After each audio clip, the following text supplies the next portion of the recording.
Bismillahirrahmanirrahim. Ngalajeng hancaderasan kitab Durratun Nasihin halaman 143 kantun qauluhu qala Rasulullahi alaihi salatu wassalam. Bismillahirrahmanirrahim. Qala Rasulullahi, qala parantos ngadawuh saha Rasulullahi kangjeng Rasulullah alaihi salatu wassalam. Alaihi atamuga tetep ka itu Rasulullah as-salatu ari rahmat wassalamu sareng kasalamatan.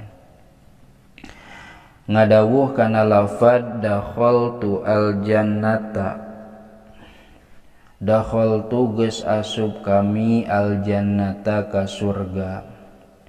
Paroaitu maka ningali kami maktuban kana anu ditulis ala babil jannati di luhurna pantos sawarga salasata asturin kana 3 pirang-pirang jajarnya satar astur. Al awalu ari jajaran anu kahijina eta la ilaha illallahu Muhammadur Rasulullahi, lafad la ilaha illallahu Muhammadur Rasulullah. Wasani sareng ari anu kaduana wajadna eta geus manggihan kami atawa urang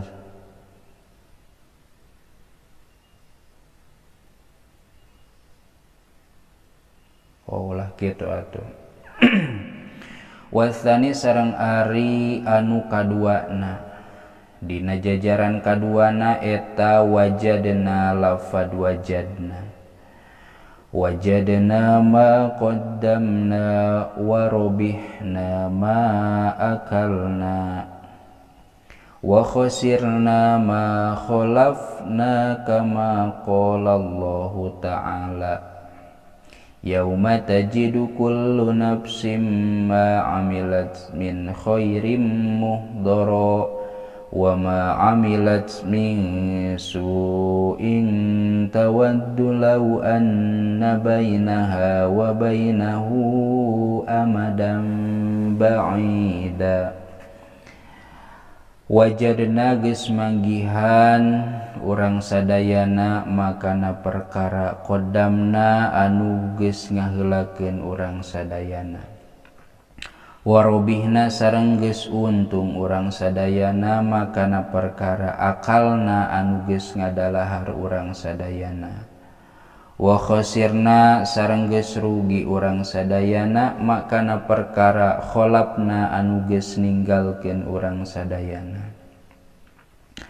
Kama qala Allah ta'ala, kama sapertikeun perkara qala anu parantos ngadawuh saha Allah Ta'ala kana lafad yauma tajidu kullu nafsim ma amilat al-ayah. Yauma tajidu dina poeanana manggihan naon kullu nafsin sakur-sakur awak-awakan manggihan makana perkara amilat anu geus migawe itu kullu nafsin min khairin nyatana tina kaalusan muhdaron kana anu dihadirkeun wa masareng kana perkara amilat anu geus migawe itu kullu nafsin atawa nafsun wungkul oge mangga min su'in tina kagorengan tawaddu tah ngarep-ngarep itu kullu nafsin law anna bainaha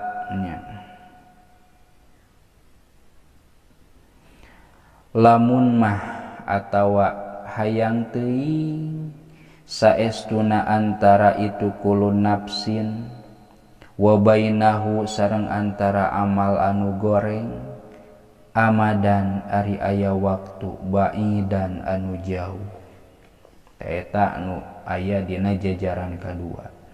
Wasalisu sareng ari anu katiluna maksudna jajaran anu katilu teh eta lafad ummatun mudnibatun wa rabbun ghafur ummatun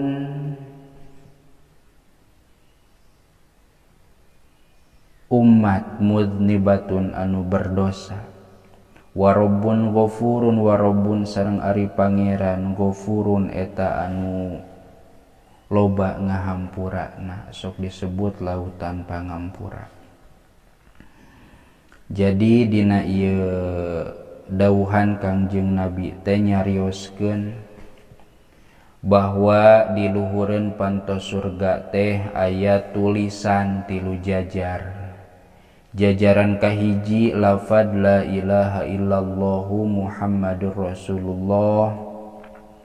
Jajaran kadua wajadna ma qaddamna wa robihna ma akalna wa khosirna ma khalafna. Jajaran katilu ummatun mudnibatun wa rabbun ghafur. Zubdatul wa'idhin nyarioskeun kana ieu katerangan teh naon Zubdatul wa'idhin, kitab Zubdatul wa'idhin. Titik. Kantun al-majlisul arba'una cekap heula wallahu a'lam bissawab.